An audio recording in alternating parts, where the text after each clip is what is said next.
texto publicado. ¿Alguien puede realimentar?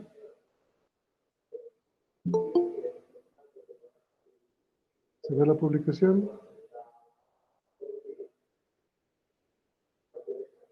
¿Alguien está presente en la clase? Sí. Ok.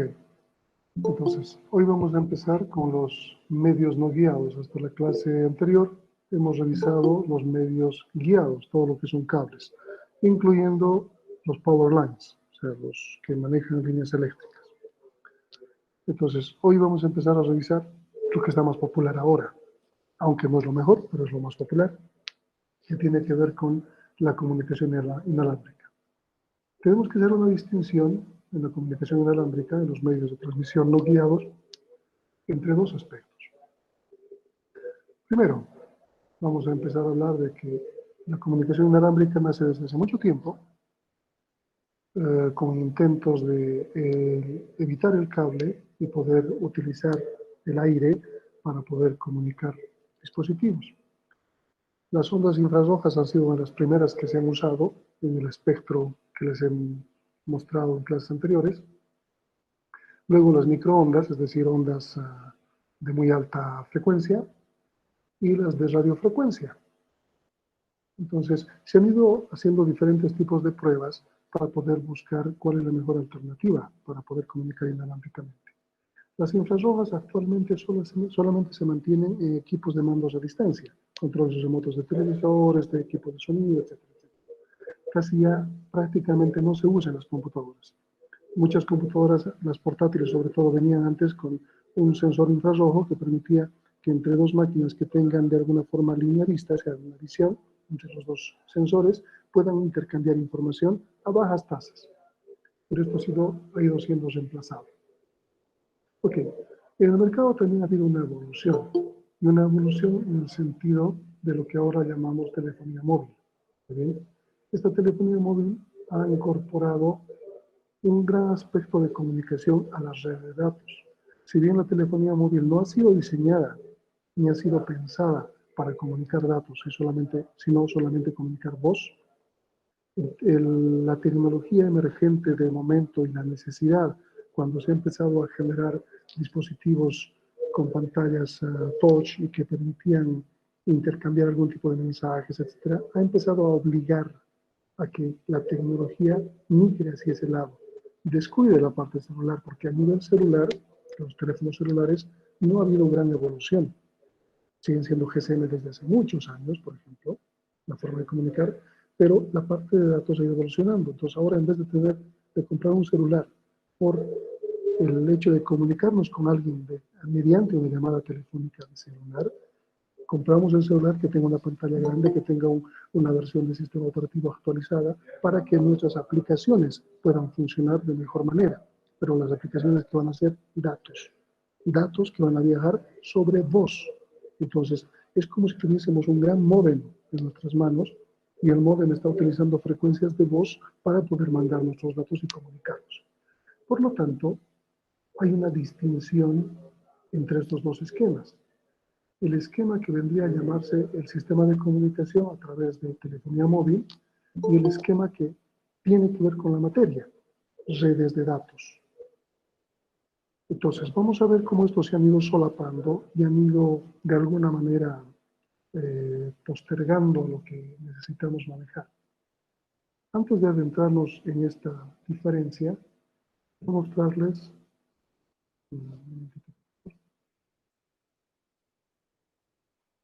algo que no hemos visto en la clase anterior y tiene que ver con el estándar de la IEEE.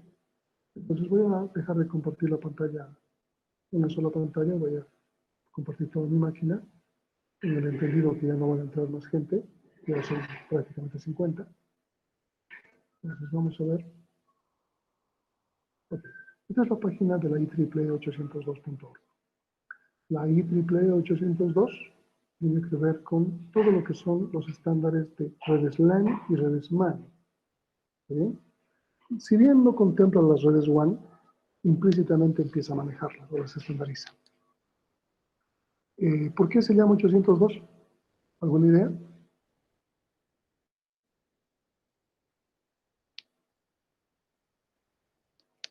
¿Alguna idea?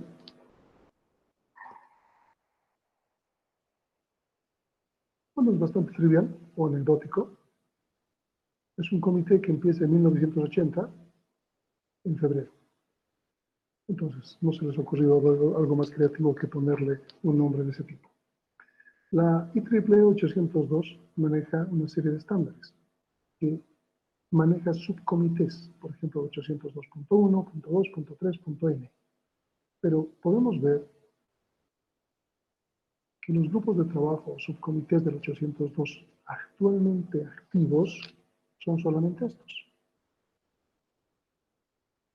La punto 1, que gobierna todo lo que son las LAN, los protocolos, a nivel un poco de enlace físico. La punto 2, que si bien no está inmersa aquí, tiene que ver con los niveles de enlace. La punto 3, que maneja todo lo que son las redes Ethernet, desde 10 megabits por segundo hasta 100 gigabits. Las redes 802.11, que son las wireless, las que vamos a empezar a revisar hoy día. La 802.15, que son el Bluetooth famoso, y el Zigbee también está entrando aquí. Luego manejamos la punto 18, que son investigaciones que está haciéndose sobre regulaciones de ondas de radio. La punto 19, que tiene que ver con la coexistencia de redes inalámbricas, porque como ha habido un boom y todo el mundo empieza a manejar redes inalámbricas, entonces ha empezado a manejarse solapamientos, entonces tiene que haber algo que los regule. Y el 802.24, que son operaciones verticales que no vamos a ver en este momento, pero fíjense que en estos estándares no figura la telefonía móvil. La razón es simple. Estos estándares están manejando todo lo que tiene que ver con redes de datos. Y la telefonía móvil no ha sido diseñada para eso. Vamos a ver aquí la lista de los que están inactivos y que son la mayoría. Algo interesante que vamos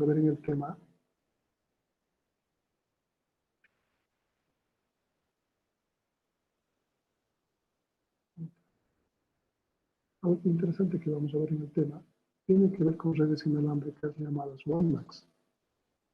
Las WiMAX todavía en el país se comercializan, se venden, se dan el servicio de WiMAX. Sin embargo, esta está en una etapa de hibernación.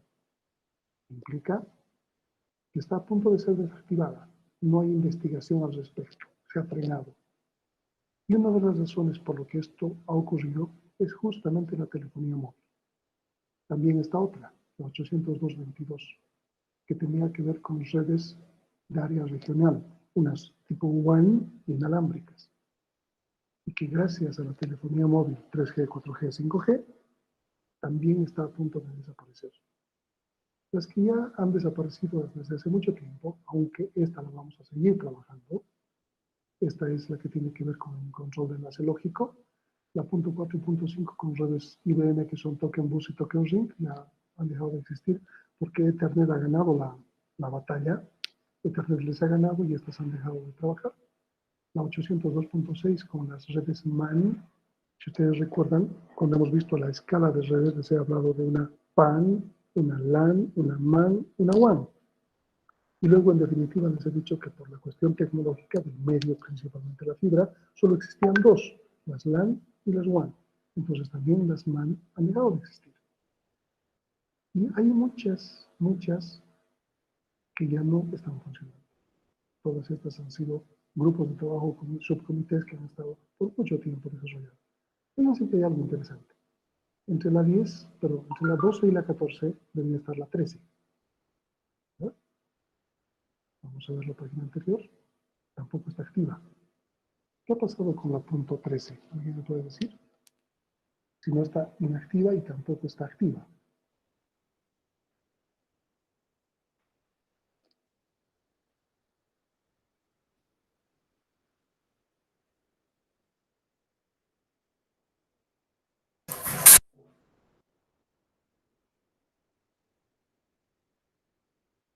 ¿Ni idea? Ahora tenía una falla. No, ¿Estará en desuso? no, No cumple con los estándares.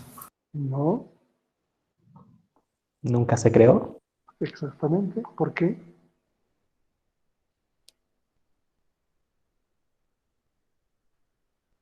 Porque el 13 es de mala suerte, aunque no lo crean. Ah, bien. Bien. El 3 es de mala suerte y simplemente por eso no se ha creado un comité, porque pensaban que no iba a tener éxito. Fíjense que se ha creado el 14 y el 14, o sea, en su lugar, obviamente, y el 14 tampoco ha tenido éxito. Así que no sé si la superstición es creíble, pero la que ocupaba la posición 13 tampoco ha tenido éxito, está desactivada. Entonces, estos son los elementos que gobiernan a lo que manejamos como estándares en distintas tecnologías. Hoy estamos revisando, vamos a empezar a revisar los estándares .11, .15 y también la .16, y hasta la clase anterior hemos revisado los estándares .3, 802.3. Fíjense que aparece un montón de letras, son distintos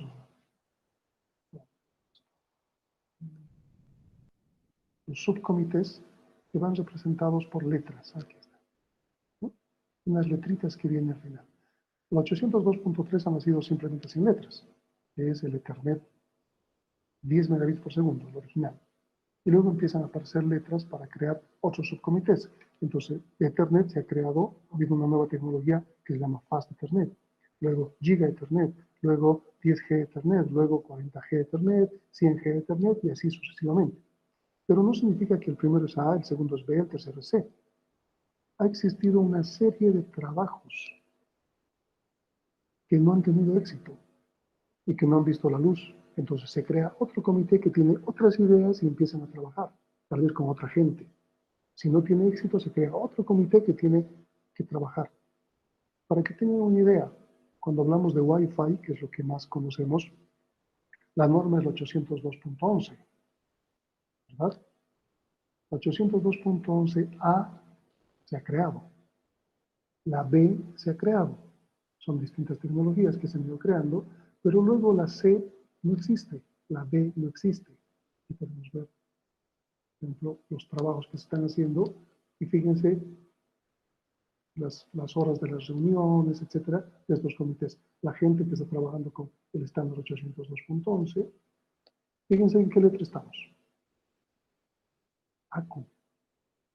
Pero, ¿cuáles han visto la luz? A, B, G, M, AC, AD. Y ninguno de los otros que están de por medio. ¿Qué ha sucedido con ellos? Simplemente no han tenido éxito. Por lo tanto, han muerto en el camino.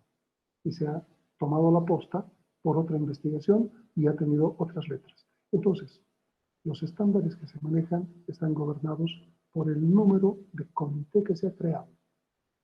Y las letras que vienen por detrás son subcomités o grupos o subgrupos de investigación. Que si tienen éxito, vamos a tener una tecnología interesante. Si no tienen éxito, vamos a seguir esperando tiempo, años, porque surja una nueva tecnología en base a una investigación de los estándares. ¿Está clara esta parte? Sí. Okay. Entonces, he hablado de redes alámbricas o inalámbricas.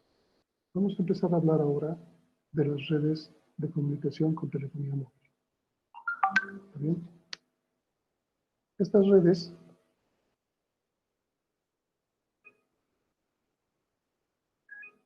un momentito, por favor.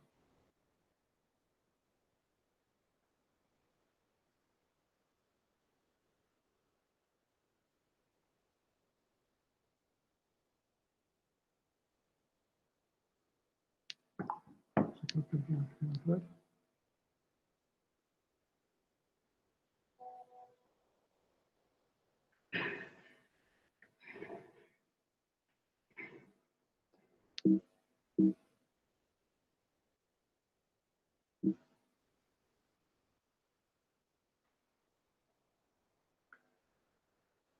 Vamos entonces a dividir las redes de comunicación móvil primero, con telefonía móvil, y luego vamos a empezar a hablar recién de las redes inalámbricas.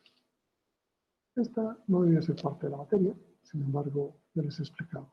La cuestión de la necesidad de la evolución tecnológica ha hecho que ahora más gente utilice estas redes para comunicarse a través de los dispositivos móviles que las redes reales para las que han sido creadas. Aparecen distintas generaciones.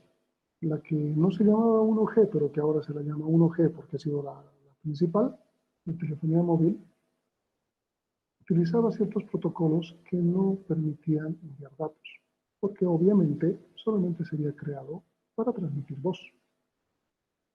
Eso es razonable. Cuando esta tecnología cambia y surge la generación GSM, que es la que utilizamos normalmente para comunicarnos, estamos hablando de una segunda generación, en voz y en datos. Estaban avanzando. Ha habido una evolución de 1G a 2G en voz, pero también se han empezado a incorporar datos. ¿De qué manera se han incorporado datos? A través de lo que ahora casi prácticamente no usamos, SMS. Los SMS pueden viajar a 9.6 kilobits por segundo.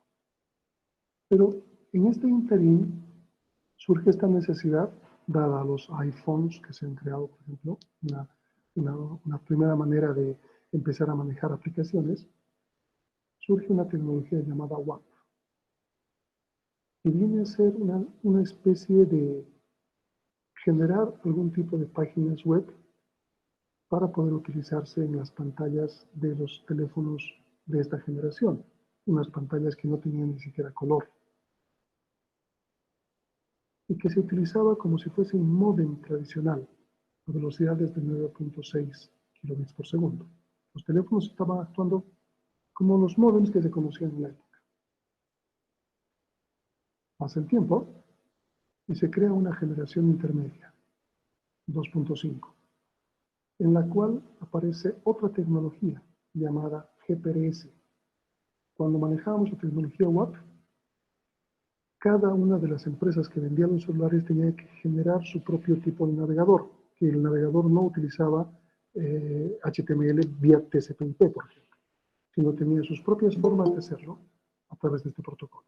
Pero con GPRS ya se permite el acceso a Internet a través del protocolo TCP/IP. Estamos hablando de 2.5G, lo que permite 54 kilobits de bajada y 9.6 kilobits de subida. Un gran avance. Se tenía que pedir permiso a la operadora para utilizar GPRS, no era automático. Aparece la tecnología 3G y la 3G incorpora un protocolo llamado UMTS. Se considera de tercera generación el UMTS porque permite descargar ya los datos, download hasta 2 megabits por segundo. Aparte de eso, UMTS al aprovechar TCP/IP, no como GPRS, sino de mejor manera, ya permite conexiones a Internet a través de web, correo electrónico, transferencia de archivos, crear terminales remotas, videoconferencias, comercio electrónico, etcétera, etcétera. 3G evoluciona en lo que vendría a llamarse 3.5 y luego 3.75, con protocolos nuevos que aparecen, como el HCDPA o el HSUPA. No eran precisamente 4G todavía, pero estaban yendo en camino a 4G. Entonces a veces se los llama pre-4G o 3.75, 3.5. ¿Bien? La cuarta generación caracteriza porque tenemos 50 megabits por segundo o hasta 100 megabits por segundo, con una meta de 1 gigabit, es decir, en teoría podríamos descargar a 1 gigabit por segundo. Las tecnologías son mejoradas como el HCPA Plus y el LTE, que es uno de los que se usa en nuestro país. También el HCPA Plus, los dos se utilizan en nuestro país. ¿Está bien? 5G es la última de las tecnologías que no sé si podríamos decir que está en investigación, pero que no está totalmente en producción. ¿Y por qué? Porque para incorporar 5G necesitaríamos cambiar toda la planta externa de las empresas. Todo lo que se ha hecho antes no sirve. Tiene que incorporar todo nuevo. Por lo tanto, implica mucho costo.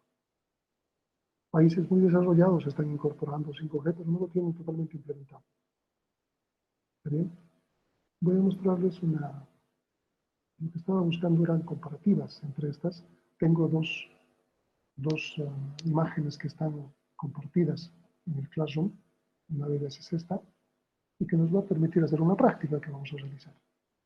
Por ejemplo, esta nos habla, obviamente desde la 2G, porque la 1G no maneja datos, entonces no hay nada que comparar. ¿Está bien? Estamos hablando de la 2G. Aquí tenemos la velocidad de descarga y la velocidad de upload. Vamos, y las tecnologías, GSM, GPRS, Edge, UMTS, etcétera, etcétera, etcétera, hasta que 4G tenemos el LTE Advanced, que debería tener una descarga de 1 gigabit por segundo. Si vemos esta otra, vamos a ver que hay épocas, digamos, aquí está la de 2, 2.5, 2.7, que han evolucionado. Una cosa es la velocidad de descarga y subida teórica, y otra es la real. Y fíjense que hay unas diferencias abismales entre teoría y práctica. ¿Está bien? Veamos la pre-4G. LTE, por ejemplo. Descarga teórica, 100 megabits por segundo o más. Práctica, 5 a 12 megabits por segundo.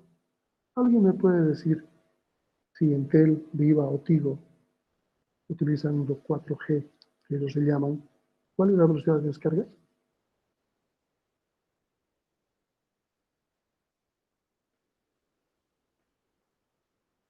¿No saben? No sabe, no responde. A lo mucho llegará hasta 5. Ok, la práctica consiste en averiguar eso. Ustedes necesitan averiguar de los 3 operadores que se manejan, Tigo, Viva y Entel. No tienen que ir a la empresa, sus páginas deberían dar información, y si no, en sus páginas debería haber un call center, necesariamente, que les dé la información. Obviamente no van a decirle que es por una práctica, sino que van a decirle que ustedes están interesados en su servicio. Entonces, lo que necesitan averiguar es, ¿tienen 4G? Les van a decir, sí. Ok, ¿qué protocolo utilizan? Les dirán LTE, HCPA+, etc.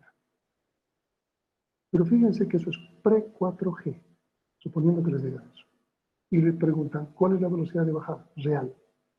Y les van a decir, no sé, 10, 20, 30 megabits. Y de acuerdo a esta tabla u otras que ustedes encuentren, porque hay muchas tablas, vamos a ver algunas, estas son las que están publicadas, ustedes van a clasificar. Entel había sido esta, Viva había sido esta, o, no sé, Tigo había sido esta otra. Ustedes van a clasificar eso. ¿Está bien? Pues la práctica consiste en clasificar de acuerdo a lo que el protocolo que manejan y la velocidad. Necesitan identificar el protocolo, necesariamente, y la velocidad. De otra manera, la práctica no va a servir. Entonces, para esto existen otras herramientas que nos van a permitir mayor elemento de juicio. Aquí tenemos la evolución de los celulares en función de las tecnologías. Actualmente, cuanto más grande, mejor, ¿verdad? Antes era cuanto más pequeño, menor, mejor. Sin embargo, bueno, independientemente del tamaño, tenemos unos cuadros interesantes que estaba revisando esta mañana. La 1G, que data de los 80, utilizaban tecnología analógica. Solamente transmitían voz. Los 2G empiezan a transmitir SMS. Y empezamos con los GPRS en 2.5, 2.75 más o menos, que no se distingue en esta gráfica. 3G empieza a transmitir datos a través de UMTS. Y se empieza a crear HCDPA en función de un 3.5, 3.75. Llegamos a un 4G, aquí están los años de esto pasado, y tenemos protocolos como el LTE o el HCD+, y mayores velocidades, obviamente. Y el 5G, que vendría a ser otro tipo de protocolos que no están identificados de esta manera porque ningún país lo tiene, y que maneja velocidades mucho mayores. Veamos, las frecuencias que se manejan en la telefonía normalmente tienen que ver con los megahertz o los gigahertz que están utilizando cada una de las empresas. Esta información no nos interesa a nivel de Entel, Viva o Tigo. O sea, con qué frecuencia ellos se manejan o en qué canal. No nos interesa, simplemente aquí estamos mostrando eso. Lo que sí nos interesa es que, por ejemplo, en 3G aparece HCDA+, H o H+. Si ustedes tienen un celular que utiliza 3G o 4G, ¿qué les aparece como código? Y ahí se van a dar cuenta también su operador a qué velocidad está manejando. Pero puede ser el problema no de su operador, sino de su celular. Entonces, segundo inciso de la práctica, el celular que ustedes tienen, ¿qué tecnología soporta? Considerando los protocolos que soporta. Si no tienen un celular de última generación, no tienen que comprarse para hacer la práctica. Simplemente buscan en internet cuál es el que quisieran tener. Y en base a ese, buscan los protocolos y qué tecnología soporta. Tal vez el que quieran tener ya soporte 5G. O sea, la práctica tiene que ser un poco real. ¿Está bien? Entonces tienen que considerar, por un lado, la operadora. Tigo, Entel y Viva, ¿qué transmiten? ¿Qué nos permiten? ¿Qué nos están ofreciendo como máximo? Entonces, por el otro lado, como recepción. Yo con mi celular, ¿qué recibo? ¿Qué es lo que tengo? ¿Qué puedo soportar con la tecnología que tengo en mi mano? Inciso A, inciso B. Aquí nos dice, por ejemplo, que la 3G, esta es la frecuencia, ¿no? Son las frecuencias. Maneja HCDPA, H, H+, 3G+, 3.5G, así se considera. Sería. Y la 4G va a aparecer como LTE, LTE avanzada. Eso vendría a ser como 4G. ¿Bien? Estas son las frecuencias. Puede aparecer la red GPRS, una G, la red Edge, una G, la red HCDPA, 3G. Cada una de ellas tiene un iconito de acuerdo a la marca de celular o al sistema operativo que esté manejando. Eso les va a dar una pauta.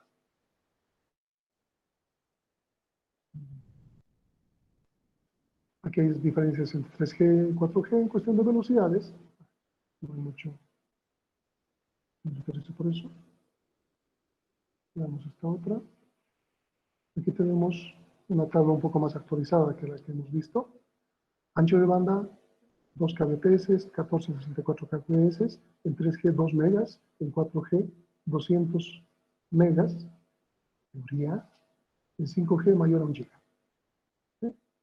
La tecnología es un celular analógico, desde 2G ya empieza a ser un celular digital, en 3G utiliza CDMA con IP, en 4G utiliza ya IP, y estamos hablando de una LAN WAN y una wireless LAN, y en 5G utiliza 4G más un protocolo llamado 4W.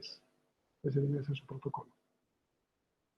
Los servicios, la multiplexación, significa, esto es la tecnología de voz, que no nos interesa, esto es voz, no es datos, entonces todos van a manejar este tipo de esquema para voz.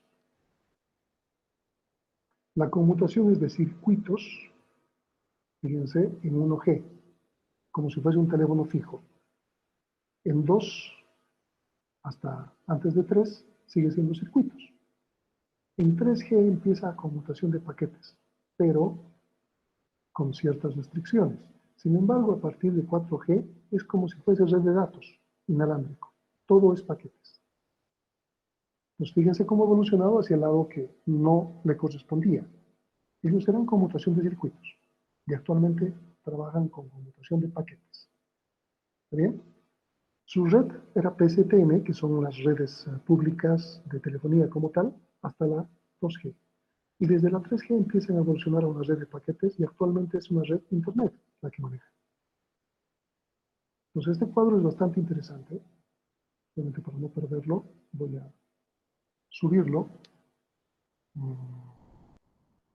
para que podamos, luego lo voy a subir al Classroom para que tengan punto de comparación. Parece interesante. ¿Sí? Habían otros elementos que, bueno, ya, no se terminó. Si ustedes ven, por ejemplo, en el Google, 4G, 5G, comparación, imágenes, van a encontrar un montón de cuadros que tal vez les puedan ayudar más a hacer su tarea. Entonces ustedes vean, pero en lo posible, si encuentran algo muy interesante, súbanlo al Classroom. Y lo suben como comentario, yo lo voy a subir luego como material. Entonces aquí hay distintos tipos de cuadros, fíjense, que nos van mostrando esas comparativas. Entonces ya saben su práctica. El inciso A, lo que el operador nos ofrece, real, no hipotético. Y el inciso B, lo que ustedes reciben, real. Igual. ¿Está claro? ¿Alguna duda al respecto? Una pregunta, Inge. Adelante. Cuando estoy, digamos, usando internet LTE y recibo una llamada, ¿por qué se cambia H más o 3G? Bueno, porque ya acaban de ver que la tecnología que soporta voz no es la misma que la tecnología que soporta datos. Entonces, cuando entra la llamada, están switchando a lo que es comunicación por voz y no comunicación por datos. Y cuando están navegando, están utilizando su teléfono como si fuese un módem. Es una forma de verlo. que está mandando datos sobre una infraestructura diseñada para vos. Entonces tiene que soportar un protocolo específico, así que va a cambiar. ¿Qué más?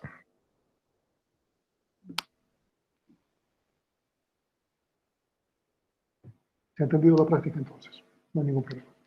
Es lo máximo que vamos a hablar de comunicación móvil. ¿Está bien? Les he dado las pautas, no tenemos que adentrarnos en nada más, no nos compete, no es parte de la materia. Tal vez en otra materia más específica se puede hablar de estas tecnologías telefónicas, o de electrónica más que todo. Pero como sistemas de informática no. Necesitamos saber esto, esta evolución y cómo las tecnologías han ido mejorando. Y cómo estas tecnologías han ido acaparando espacios que antes estaban destinados a las redes de datos inalámbricas. Como les he mostrado la de WiMAX, por ejemplo, que ya no existe. O la de Wireless WAN, que ya no existe. ¿Está bien? Entonces empecemos a hablar de las redes inalámbricas. Las redes inalámbricas deberían tener, al igual que las redes alámbricas, una escala. Ya les había mencionado en el tema 1, cuando veíamos la tablita de estas escalas entre PAN, LAN, MAN, WAN e Internet Working, ¿se acuerdan? Pues ahora vamos a hablar específicamente de estas mismas escalas, pero a nivel de wireless. Tenemos las redes personales, sin cables. Wireless PAN. Wireless Personal Area Network se refiere a cuando la distancia son unos cuantos metros. Y los más representativos son el 802.15.1, les he mostrado eso en el IEEE, que lo conocemos con el nombre comercial de Bluetooth. Y el 802.15.4, que no lo conocen la mayoría, pero que está estandarizado como Zigbee, y que vamos a diferenciarlo. ¿Está bien? Decimos unos cuantos metros. A ver, de su experiencia, ¿cuántos metros máximo alcanza el Bluetooth para transferir información? Exagerado será 5. Si es que es directo, ¿no? Si no hay paredes también. Eso también tiene que ver. Con el infrarrojo teníamos que tener una comunicación directa con los dos dispositivos viéndose. Con Bluetooth, porque utiliza ondas de radiofrecuencia, las ondas ya pueden atravesar ventanas, vidrios, paredes con un poco de dificultad, madera con más facilidad, concreto con menos dificultad y metal para nada. Son ondas de radiofrecuencia. Entonces, sí podría funcionar el Bluetooth si tenemos distancias cercanas entre una pared o una puerta. Podría funcionar. Pero como dice su compañero, podría ser tal vez máximo 5. En teoría podemos alcanzar máximo 10. Cuando empecemos a avanzar esto, no sé si sea hoy, vamos a ver en función de la hora, van a tener un inciso C para su práctica, que tiene que ver con averiguar el Bluetooth que tiene en el celular, qué características tiene. ¿Está bien? Pero todavía no está dado. Entonces, vamos a ver que es una red de área personal porque alcanza unos cuantos metros. No supera la decena de metros. Pero aquí tiene mucho que ver con ganancia-potencia. ¿Alguien me puede decir a qué nos referimos con estos dos términos?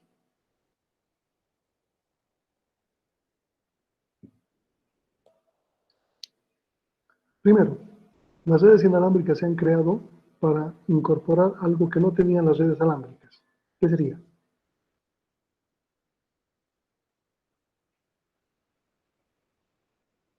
La portabilidad. Movilidad. El que podamos desplazarnos y seguir teniendo red. Esa es la idea de una red inalámbrica.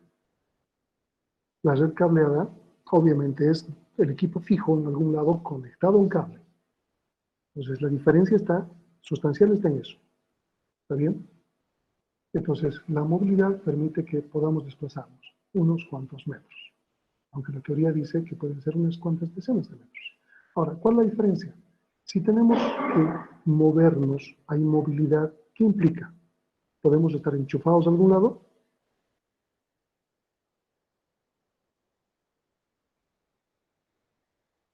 No. No. Si ustedes manejan su celular, no están enchufados a algún lado y caminando, ¿verdad? Entonces, ¿de qué depende la energía de sus dispositivos? Una batería. Una batería. Ok. Que si ustedes activan el Bluetooth, ¿qué pasa con su batería?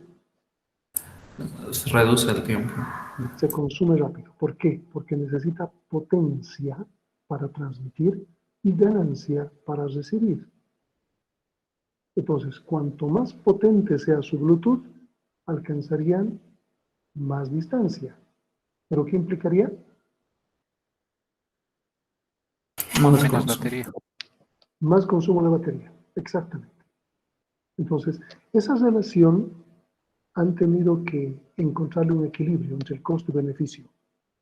El dispositivo móvil, cuanto más dure la batería, mejor. Pero también, cuanto mejor se comunique, mejor, ¿verdad? Cuanto más distancia abarque, mejor. Entonces, tienen que encontrar un equilibrio entre el consumo de batería y la cobertura que pueda tener. Y este equilibrio se ha dado por unas versiones de Bluetooth en función de la velocidad y la distancia alcanzada, que la vamos a ver más adelante. Pero eso tiene que ver entonces con esa negociación, de alguna manera, de que yo tengo un equipo, su batería dura una semana, pero que la comunicación no alcanza ni un metro. O tengo un equipo que su batería no dura ni un día, pero que la comunicación me alcanza 10 metros, por ejemplo. Costo-beneficio.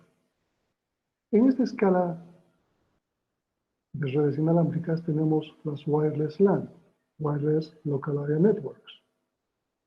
Y al igual que las LAN alámbricas, estas nos permiten alcanzar centenas de metros.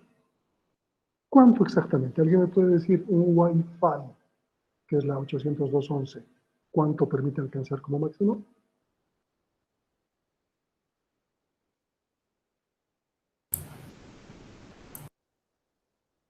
Pero eso no depende de la antena o el equipo. Ya, pero Que hay dígame potencia. de manera general, ¿cuánto permite alcanzar? De manera directa creo que llega a unos 20 o 30 metros. Si es que no hay viento. No, el viento no afecta para nada. Sí, porque cuando hay tormenta sí. No, la tormenta ni la lluvia no afecta.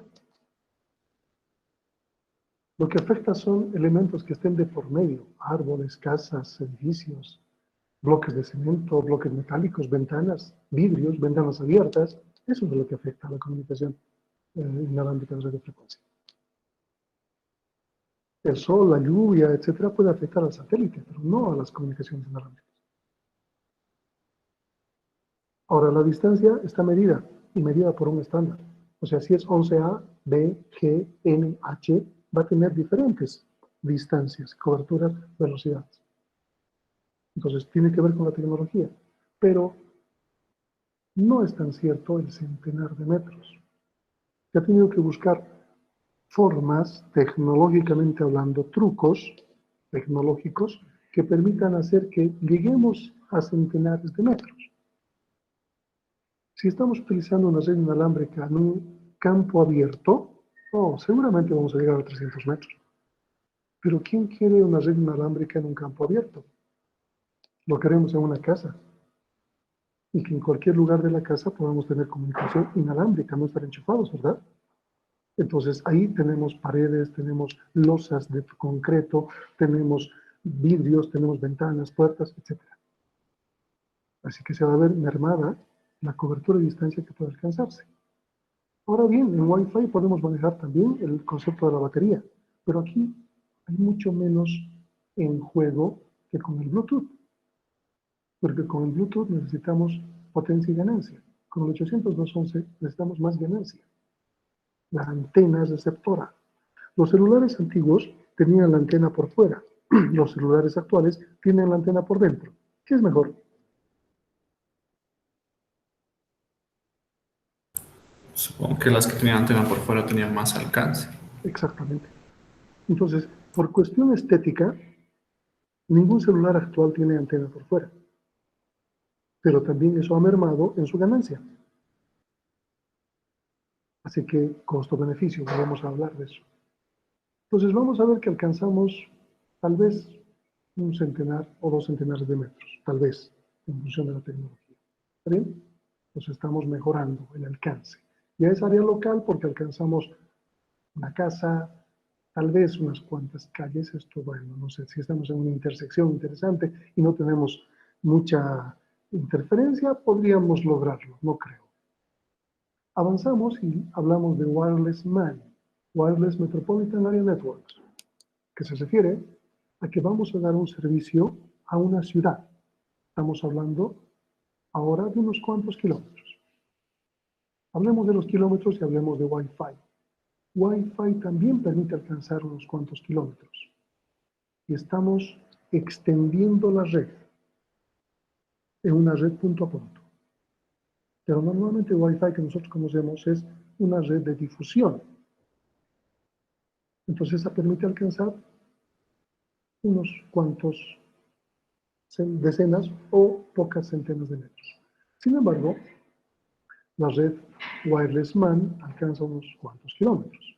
En la práctica puede alcanzar fácilmente una ciudad y solamente es donde han colocado los operadores sus antenas repetidoras. Se va creando una malla y tiene una cobertura por celdas, tal como tiene la telefonía celular.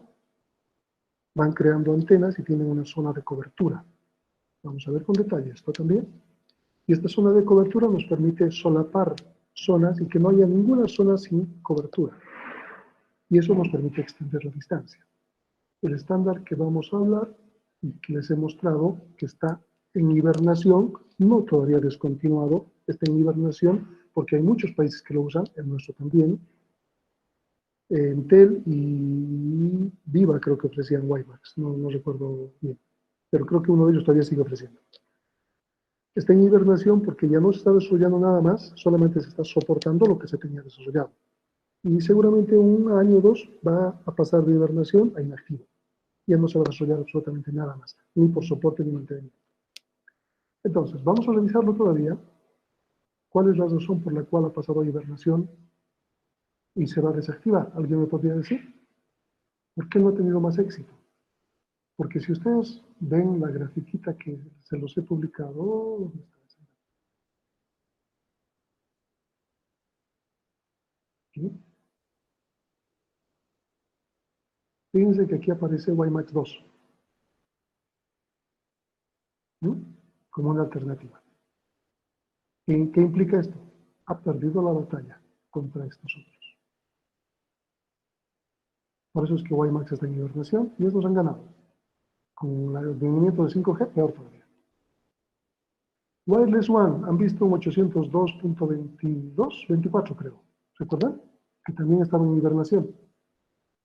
Era un intento de una red de área extensa que alcance inalámbricamente y que no necesitemos cables, como por ejemplo todo un país.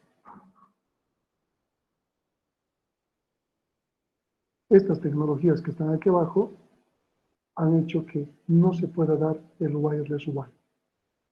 Así que en la práctica, ¿qué cosa existe? Wireless PAN y Wireless LAN. Y estas otras dos han sido desplazadas por la comunicación móvil. ¿Está claro? ¿Dudas? Y para el caso de los repetidores, ¿cómo funcionaría esta tecnología? ¿Es como un espejo? Las antenas repetidoras son simplemente elementos que rebotan señales, algunas lo amplifican. Aquí en la universidad tenemos una red instalada, Wi-Fi, por ejemplo, que tiene los dos principios. Tiene algo que se llama omnidireccional y algo que se llama direccional. Cuando hablemos de Wi-Fi les voy a explicar, pero para simplemente mostrarles la idea. Antes de que exista Wi-Fi Comteco, Wi-Fi UMS en la universidad, existía algo que le hemos llamado primero Wi-Fi, no, MEMI, ¿cómo era? MEMI estudiantes, así se llamaba, le hemos llamado de esa forma. En el MEMI hemos desarrollado, con cooperación extranjera, la idea de tener una red inalámbrica gratuita. No necesariamente Internet, queríamos que sea Internet con servicios de la facultad, pero que no se han dado, entonces se podía utilizar Internet. ¿Para qué se utilizaba en la universidad en ese principio cuando hemos desarrollado esto?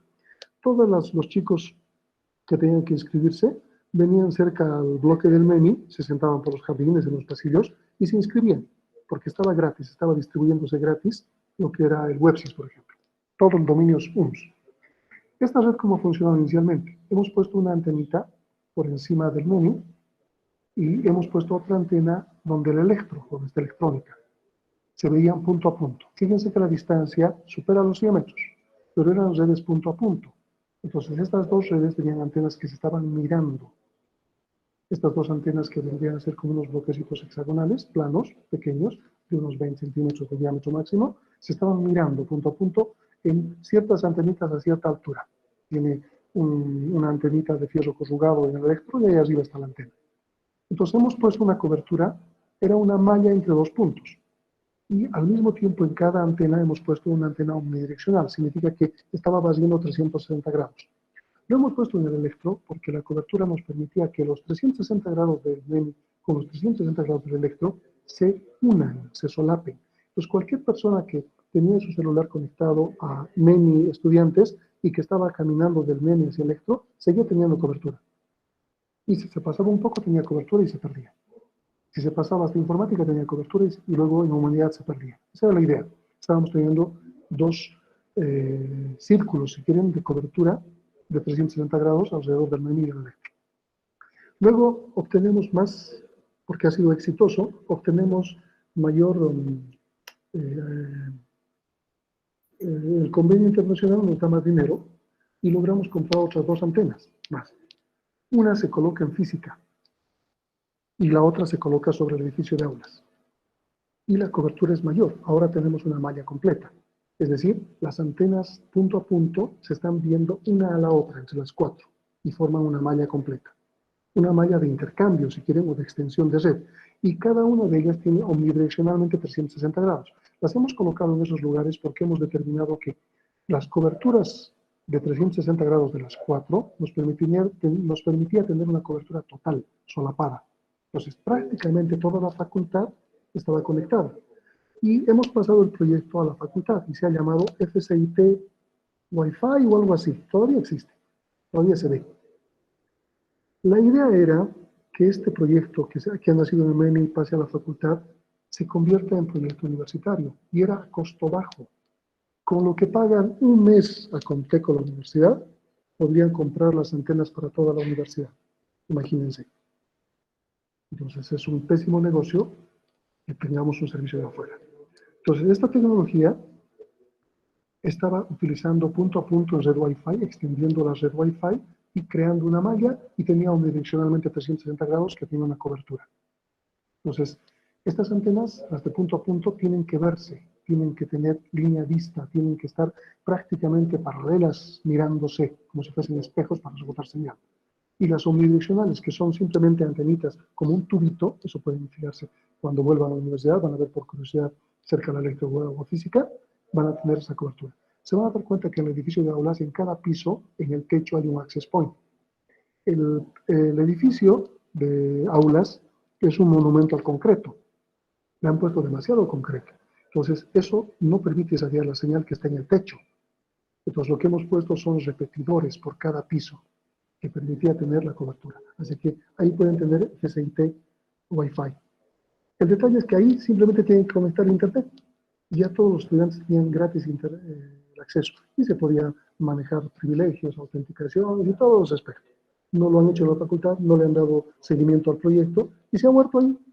Ahora lo tienen como, no sé, sigue funcionando, pero porque nadie lo soporta. Y fíjense cuán bien hecho estaba, que si nadie lo soporta, siga funcionando. ¿Qué es lo que funciona? Cualquier dominio UMS. Pues si quieren inscribirse ustedes y no funciona el UMS Wi-Fi, pueden conectarse al FCIT y van a poder hacerlo sin problema. Esa es una red inalámbrica extendida. Entonces, mediano sería una LAN de unas cuantas decenas de metros, si se fijan. Estamos cubriendo toda la facultad con una Wi-Fi. Me he ido mucho más allá de la pregunta, pero esa era la idea. ¿Dudas?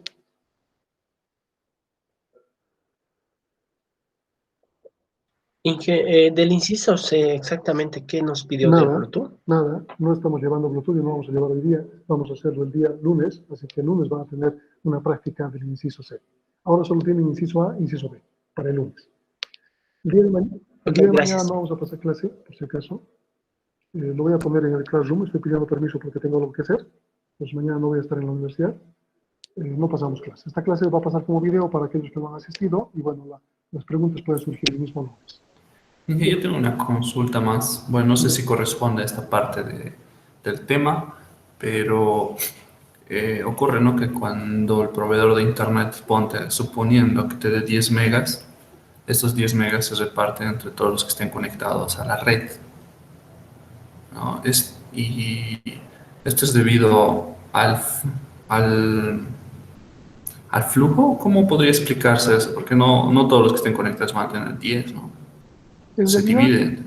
no, en realidad no se divide. En realidad sí tienen cada uno 10. Si estás hablando de que el proveedor te llega con un módem ADSL o un módem con fibra óptica, no importa. ¿Está bien? Y ahí tienes un access point con una o dos antenas que se parte para tu casa. Y todo se conecta. En la práctica lo que está haciendo es conmutar paquetes. Son 10 personas que se Claro. conectan y cada persona de esas está generando un mensaje. Ese mensaje entra con un segmento de mensaje, un pedacito de mensaje que se va turnando con el pedacito del otro, el pedacito del otro, el pedacito del otro. Si te acuerdas de sistemas operativos, es la misma idea. En sistemas operativos la tarea se dividía en procesos. Hilos, Y cada ¿no? proceso se podía manejar como pesados o livianos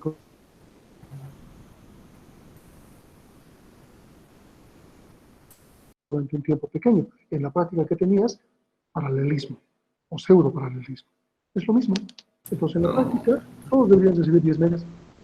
Pero a Entonces, veces, eso es por el router. El router. No hay claro, router que trabaje claro, paralelo. el dispositivo que te han dado el access point está haciendo ese trabajo. Estás recibiendo por los cableados más velocidad y por el inalámbrico menos velocidad. Porque puede ser que el cableado, por ejemplo, el que llegue a tu computadora cableada, porque el dispositivo te dan con conectores RJ45 y aparte Sí, sin sí. antenas. Si lo pones con cable, estás recibiendo los 10 megas. Si lo pones inalámbrico, va a depender cuál sea la norma. Por ejemplo, puede ser tu Access Point soporte 802.11G, eso es 54 megas. Estás repartiendo 54 megas, pero puede ser 802.11N, eso es hasta 300 megas. Pero el detalle está que se está filtrando, es como un embudo.